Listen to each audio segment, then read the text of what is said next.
Palavra da parte do Senhor aí nesta noite, amém? Então você fica atento para aquilo que o Senhor quer continuar falando com você, amém? Amém. Glória a Deus. Eu queria saudar todos os irmãos, saudar a igreja com a paz do Senhor Jesus. E eu queria primeiro dizer para você, deixar uma reflexão só para a gente começar.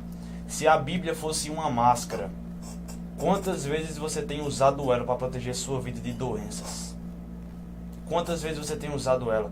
Nós vemos pessoas tanto dando valor a máscaras, dizendo que elas servem para proteger a pessoa. Amém. Eu não estou dizendo que isso é errado, não. Mas e o prazer nela, que te livra de caminho de morte? Você já teve igual usar uma máscara? Fica para a gente pensar isso. Queria fazer uma oração para a gente começar, para que nós venhamos aqui compartilhar a palavra. Será uma palavra aqui dinamicada entre eu e Marquinhos, onde a gente vai conversar, onde a gente vai trabalhar aqui o texto e vamos aqui crescer juntos, amém? Ore comigo. Senhor Jesus Todo-Poderoso, muito obrigado por mais esta oportunidade que o Senhor nos dá. Estamos aqui, Senhor, Deus, com o teu poderoso nome, levando, Senhor, Deus, a tua poderosa palavra, que sei que é eficaz, que sei que nos fortalece, que sei que nos vivifica e que sei que ela é o nosso guia, meu Pai.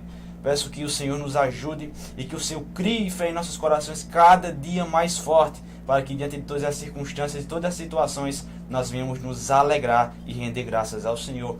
Assim eu te agradeço, assim eu te peço perdão pelas nossas falhas e por sermos miseráveis pecadores, Pai, pois somos pequenos, nossa alma está apegada ao pó. Pedimos que o Senhor nos fortaleça e nos ajude a permanecer de pé com o Senhor Jesus. No nome dele, no nome do Senhor Jesus. Amém.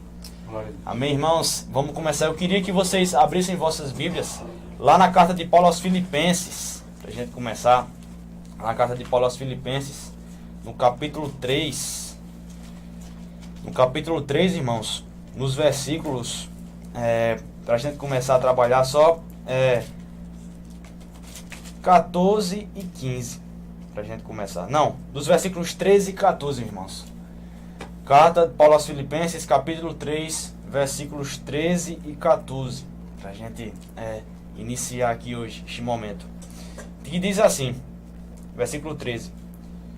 Irmãos, quanto a mim, não julgo havê-lo alcançado, mas uma coisa faço, esquecendo-me das coisas que para trás ficam, e avançando para as que diante de mim estão, prossigo para o alvo, para o prêmio da soberana vocação de Deus em Cristo Jesus.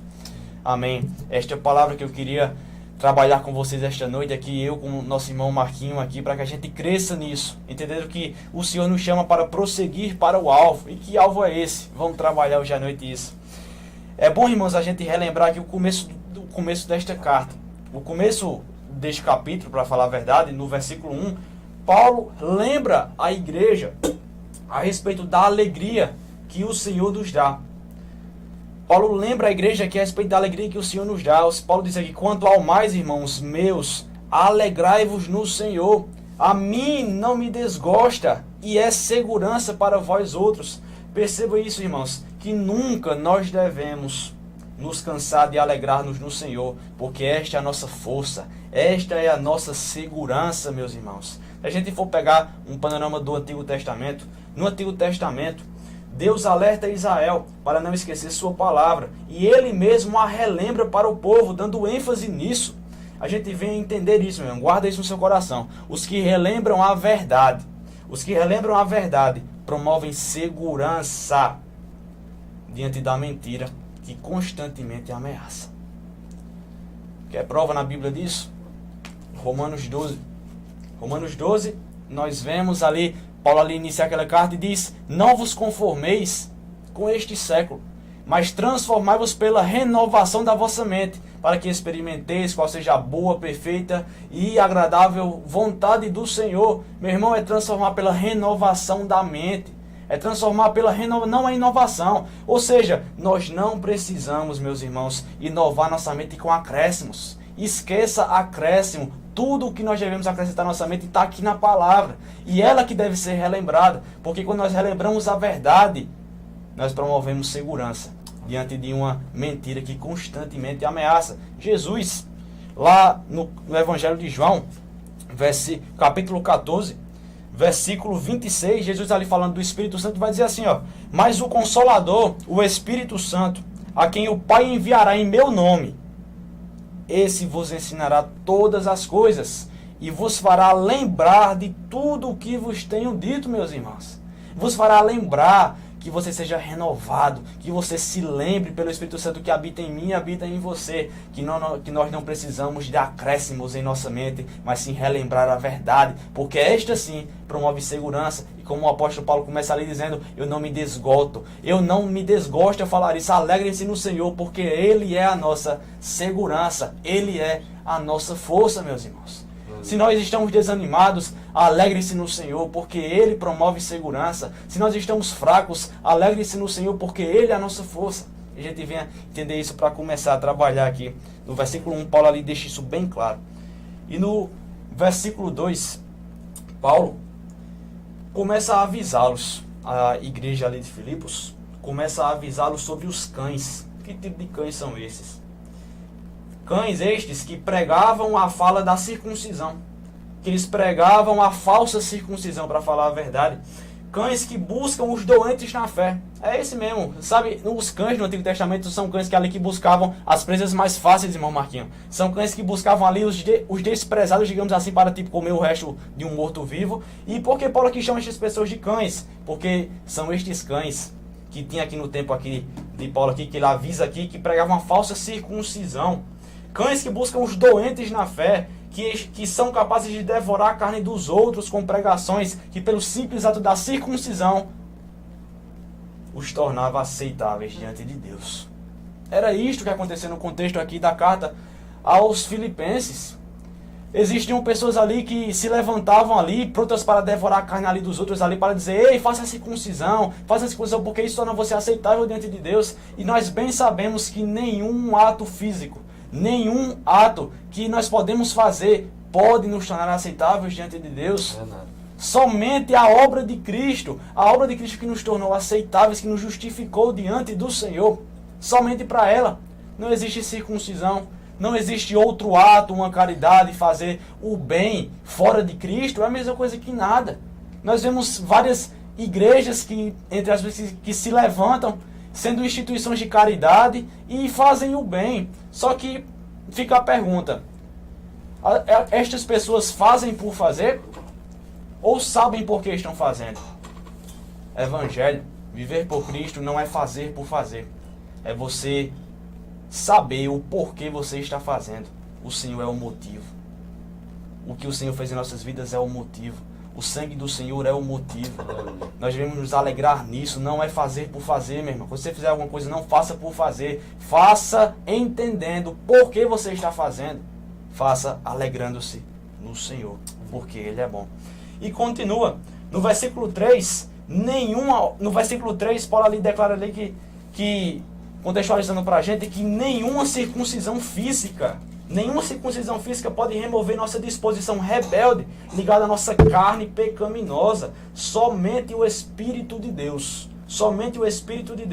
remove nosso coração preso ao pecado, gerando um novo coração, levando nossa alma a crer o que é a raiz da verdadeira adoração, que é louvar a Deus e servir ao próximo. Tanto que ele diz aqui, porque nós é que somos a circuncisão, nós que adoramos a Deus no Espírito, e nos gloriamos em Cristo Jesus, e não confiamos na carne. Não confie, meu irmão, em atos que as pessoas dizem: não, vá lá que você vai ser livre, não faça isso que você vai ter uma liberdade. Meu irmão, a carne está ligada, está presa ao pecado. Nada pode tirar essa disposição rebelde de você, a não ser o Espírito de Deus que gera em você um novo coração. A não ser o Espírito de Deus que gera em você, meu irmão, um novo coração. E Ele nos leva a nossa alma, meu irmão, a crer e assim servir ao Senhor com o nosso coração. E assim servir ao Senhor de todo o nosso coração, meus irmãos. E praticar e adorar ao Senhor verdadeiramente, louvando a Deus e servindo ao próximo. Meu irmão, olha esse início dessa carta, né, que Paulo já fala com a gente aqui já. Glória a Deus por isso. E nos versículos, meu irmão, 4 ao 6, Paulo, ele dá seu testemunho de israelita, fariseu e obediente e rigoroso à lei. Olha isso, testemunho de Paulo aqui agora. Para quem não gosta de testemunho, de ouvir testemunho, Paulo deu o seu aqui, está aqui escrito. Está aqui, Paulo deu seu testemunho. E vai dizer assim, ó, do versículo 4 ao 6. Diz assim: bem que eu poderia confiar também na carne.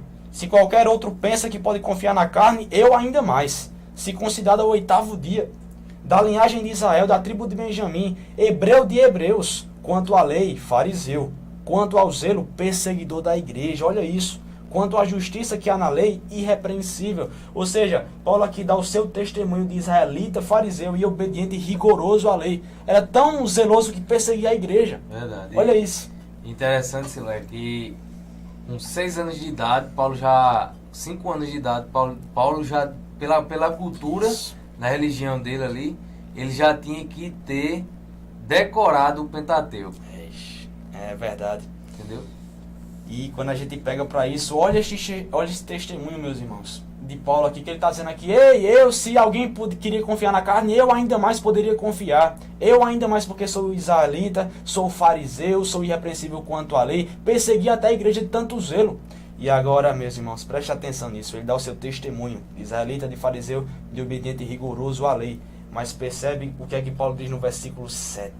Eita, glória a Deus. Irmão, no versículo 7. Toda a confiança de Paulo na salvação pelas obras, ele considera perda por causa de Jesus Cristo.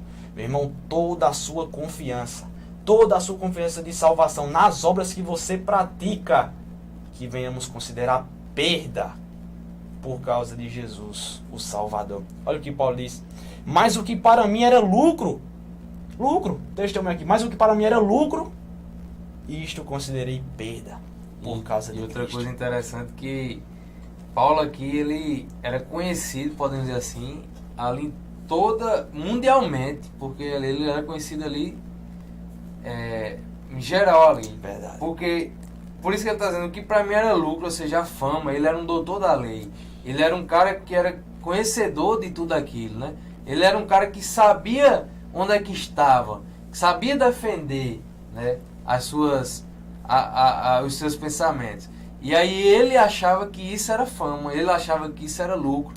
Né? E ele diz: olha, considerei perda por causa de Cristo. Agora, por quê? Por que ele considerou perda? Vamos ver aqui por que isso é uma perda. Toda essa fama, toda esta obediência rigorosa à lei, todo este nascimento ali de israelita ali é perda por causa de Jesus, o Salvador. Vamos ver isso aqui, ó. No versículo 8, olha isso. No versículo 8, olha o que Paulo diz: todas as outras coisas são insignificantes comparadas ao ganho inestimável de conhecer a Cristo Jesus, nosso Senhor. Por causa dele, deixei de lado todas as coisas e as considero menos que lixo, a fim de poder ganhar a Cristo e nele ser encontrado, meu irmão. Olha o que Paulo declara aqui: todas as coisas que eu praticava antes agora são insignificantes comparadas ao ganho inestimável de conhecer a Cristo. Você já se alegrou por conhecer a Cristo? Por ter a palavra de Cristo na sua mão? Já se alegrou por algo que Paulo diz? Todas estas coisas aqui são insignificantes comparadas ao ganho inestimável de conhecer a Cristo Jesus, nosso Senhor. Por causa dele, deixei de lado todas as coisas e as considero menos que lixo, a fim de poder ganhar a Cristo e nele ser encontrado, meu irmão. Olha aqui. Que declaração aqui Paulo deixa aqui do seu testemunho aqui. Dá o seu testemunho aqui antes do que ele era quando fariseu. E agora ele diz: todas estas coisas agora são insignificantes. Tudo que é lucro para mim é insignificante. Meu irmão, toda a fama que você pode ter, meu irmão, todo prazer que você tem com este mundo, tudo o Senhor nos ensina a considerar como perda. Porque Jesus, ele veio para nos ganhar. É verdade. E Siloé, outra coisa muito interessante que eu refleti aqui nesse momento é que o mesmo Paulo aqui em Filipenses vai dizer que o morrer para mim é lucro. Verdade. Sabe? Ele outrora que ele próprio está dizendo aqui: olha, o que eu tinha para mim como lucro, agora eu considero como perda. E aí ele diz: olha, o meu lucro agora é morrer em Cristo. É como se ele estivesse dizendo isso. E aí sabe por que, Siloé, ele diz isso? Porque ele entende que a riqueza dele está no céu. Verdade. E aí da mesma forma, meu querido, é você. Né? Entenda que a sua riqueza não está aqui. Né? A sua riqueza está no céu. Amém?